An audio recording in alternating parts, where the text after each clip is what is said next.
Welcome, welcome sa bahay ni Kuya Mel. Welcome sa bahay ni Kuya Mel.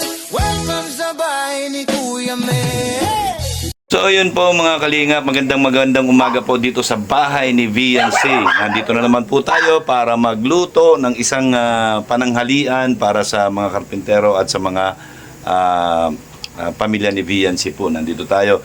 So ang lulutuin po natin ngayon ay hulaan nyo. Ayan. So ito po, papakita ko sa inyo yung mga ingredients. Konti lang ito. Ayan. So ayan po, meron po tayong kangkong, pechay, labanos. At syempre, banda rito naman, meron naman tayong kamatis, siling haba, at sa sibuyas, bawang. Ayan po. Meron tayong sinigang mix. At syempre, alam nyo na, ibig sabihin niya na kung ano lulutuin natin. At ang lulutuin po natin, ang gagawin nating lechon ay ito. Ay, lechon pala. Sinigang, ayan. Sinigang na lechon po ang gagawin natin. So, yung gabi, ito na po yung gabi. Pinakuluan ko na po yung gabi para lumambot agad. Ano po? Yan, at para mapisak natin, para medyo malapot yung sabaw.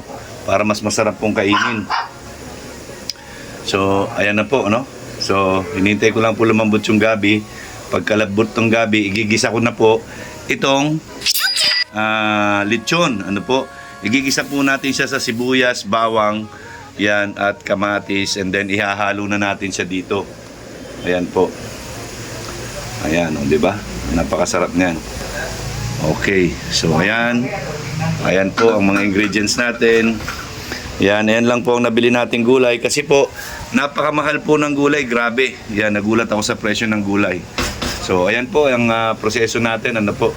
Titingnan ko na lang kung malambot na yung gulay. Pag malambot na yung gabi, ano po, magigisa na ako ng lechon. Pag gigisa ko ng lechon, isasama na po natin dyan at tuloy-tuloy na po ang ano niyan, sangkap na niyan.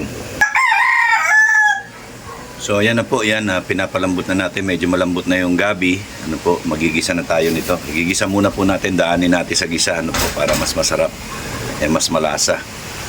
So ito po ay tinatawag na sinigang na lechon a la Kuya Mel. Ayan, sinigang na lechon a la Kuya Mel po. Ayan. Siguro po matatapos tayo dito mga 12:15. Yan, tapos na, sakto-sakto for lunch.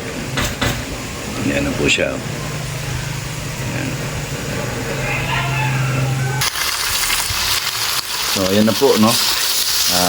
Ginisa muna po natin tong lechon. Yan, para mas masarap po. Ayan. Mekos-mekos lang, mekos-mekos. Ayan, sinigang na lechon ala Kuya Mel.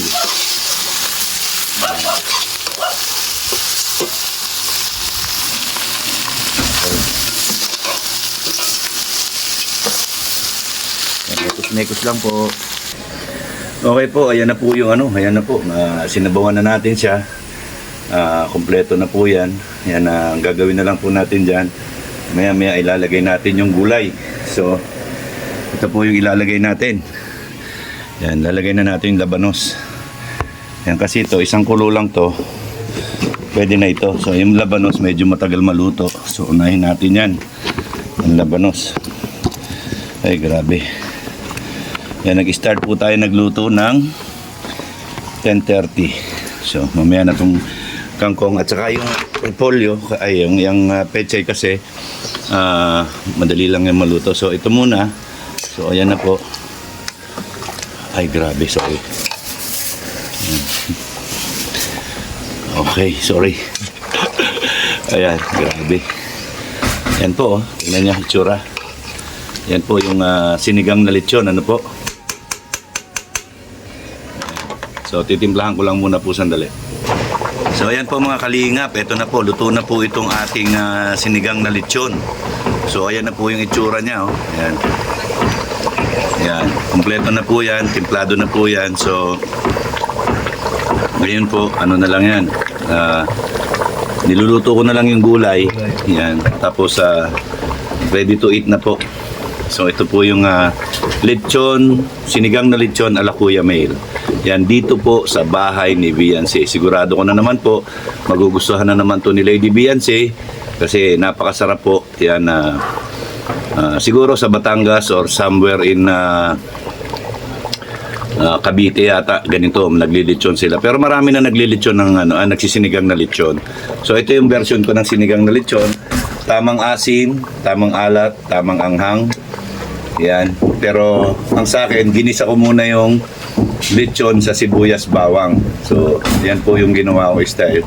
Ginasa ko yung lechon sa sibuyas bawang. So, ayan na po siya. Yan po yung resulta ng ating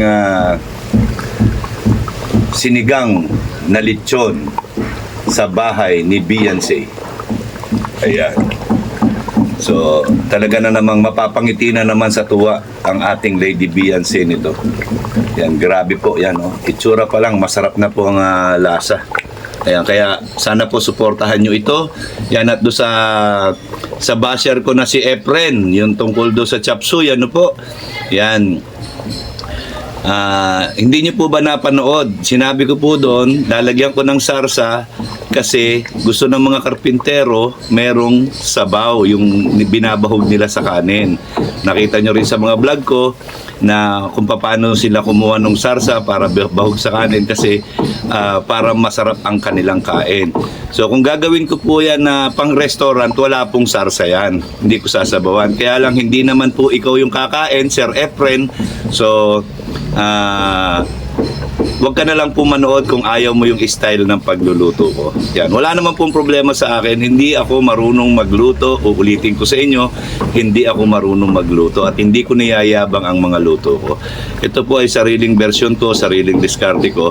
Kaya sa mga nakakagusto po, yan, simpleng paglulutong bahay lang po itong ginagawa natin. Wala pong something special. Puro basic lang po ito. So, ang twist lang po dito ay kung paano ko siya lulutuin. Ano po, yun lang yung twist. So, mga ingredients, halos para-parehas lang din naman po. Depende na po sa inyo yan. Optional yan yung mga ingredients na gusto nyong ilagay. So, nasa sa inyo pa rin po yan. So, ayan po. Ayan, ito na yung ating sinigang na lechon sa bahay ni Beyonce ala Kuya Mail. Ayan po. So, abangan po natin itong upload ko na ito. Yan, sana po suportahan ninyo yung kagaya ng pagsuporta nyo po sa iba ko pang upload. At sa mga susunod na araw po, yan, baka po makita nyo naman ako sa bahay nila Carla. Doon naman po tayo magluluto. Ayan, so abangan nyo po yan. So, ayan, inuulit ko po, si Beyonce po ay napakasaya. Masaya po si Beyonce at ang pamilya niya. Wala po silang kaproblema. Ayan, everybody is happy here sa bahay ni Beyonce. So, ayan, abangan natin mamaya kung ano ang result nitong ating niluto. So, yan, patitikim muna natin kung okay na itong lasa. Yan, Kuya Brooks! Ate! Yan, yan si Kuya Brooks. Yan, sabaw. Yan, tikman mo kung kompleto na yung lasa natin. So, kasi lagyan mo na kung takatikim sa luto mo ay yan, lagyan natin ang laman, ha. kasi lagyan mo naman sa gulay. So, ayan po, lalagyan natin si Kuya Brooks. Yan. Ang pahikop tayo. Yun, no? Yun. Dila. Ay, ano yan? Dila. Dila, wag. Ayaw dila. Pero kung tainga yan, gusto ko tainga. Pero okay na, mamaya na lang. Sabaw lang muna. Okay, ayan. Yan, so medyo malapot po yung sabaw natin, no? Medyo malapot. Kung masarap eh. Yan po yung nakakapagpasarap sa sinigang. So, sana po magustuhan niyo po ito. Yan, no? Sarap po. Yan, no? Kung makikita niyo lang. Naku, Diyos ko po. Matatakam na kayo. Oh. Yan na po. Ay, grabe. Tama ang asim. Yan. Ano? Tama lang yung asim. Tama lang yung dapot. Oo. Naalala ko pala. Kanina sabi ko, ako magbabalat ng gabi. Oo. Eh, sabi mo, tapos na rin. Ito yung nagpapasarap. Yung malapot, kaya lumapot dahil sa gabi. Oo. Yan ang nagpapalapot dyan. So, ano na? Nako, wow. Lalo na naman itong mapaparami na naman kain ito si Bibi Beyonce natin. Kaya nga. Maya-maya, darating na rin yun. Wala si Papa niya, sinundo ata Sinundo? sa school. Okay. So, yan. Oh. Anong final Oh. verdict mo pala, Kuya Brooks?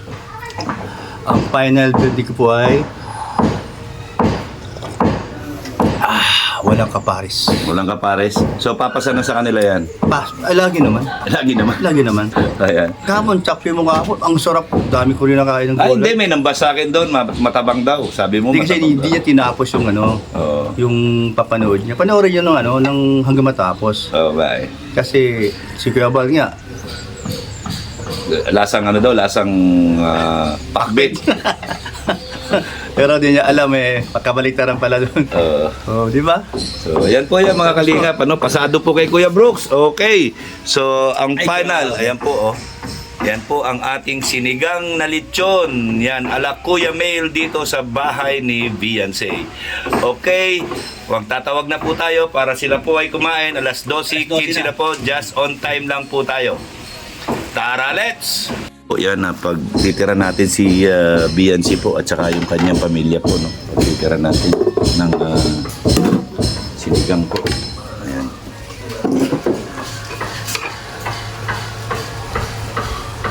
Grabe, tingnan niyo.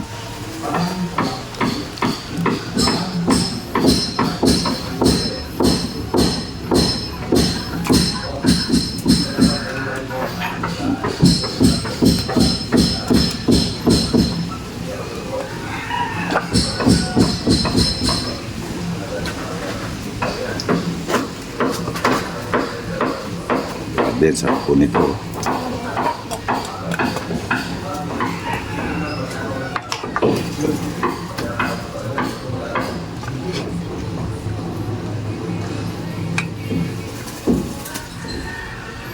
Ayan, pagtitira po natin sila. Dami naman po ito.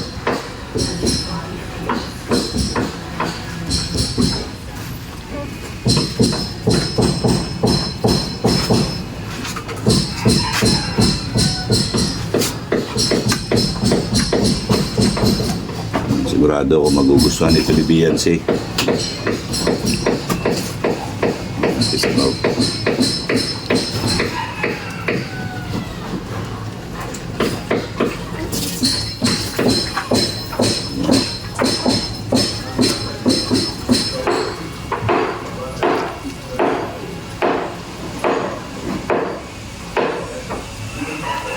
Okay.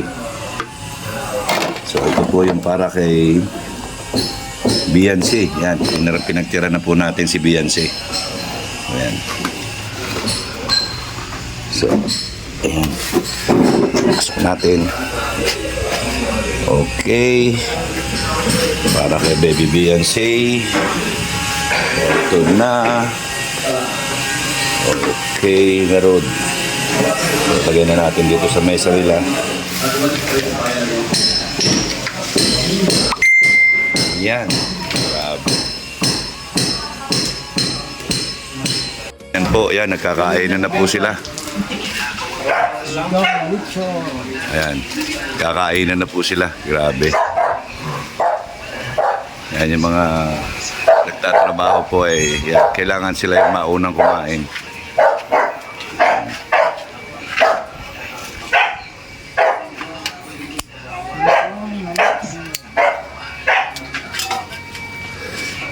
Parang hindi ko magugustuhan yan yata ay. Ano? Chelsea. Bigabi pa rin, ano? Ayan, no? Walang sausawan Kinapos sa budget. Maya-maya na tayo kakain. Pagtitira ko pa si Kuya Bal.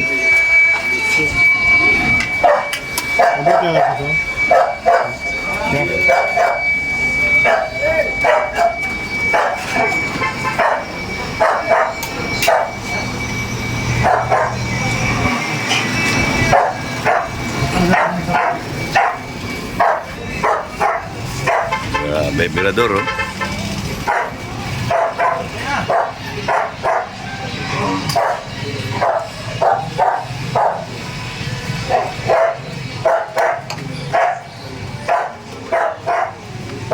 Huh? Sando ka muna sa kuya yung laman. Yan o, gano'n. Yan, puro sabaw lang binibigay mo kay kuya. Gulay, gusto ng gabi. Ayan. So, ayan po. Yan, anong lasa? Okay. Kuya Brooks, kain ka na. Pwede ba ito kayahin? Pwede. Yan po. Wala, hindi ako nakagawa ng sili eh. Kinapos ang budget ko eh. Susawa natin. Masarap yan sana kung meron nun eh. Parang walang ganang kumain si Kalingap Asit ay. Walang gana. Pinapalamig mo lang. Painit pa. Kala ko tutubigan niya lang. Ayan.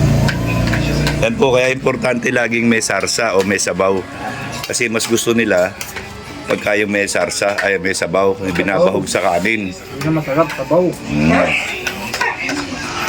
Yan po, tignan niyo po yung si Tatay Junel, ang tatay ni Krista. Ayan, nakita niyo.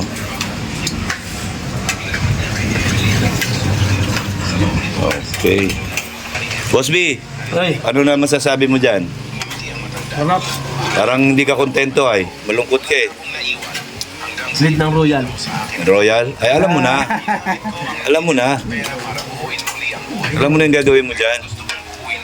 Yan, palista na. Oo. Yan. Ikaw, Jun.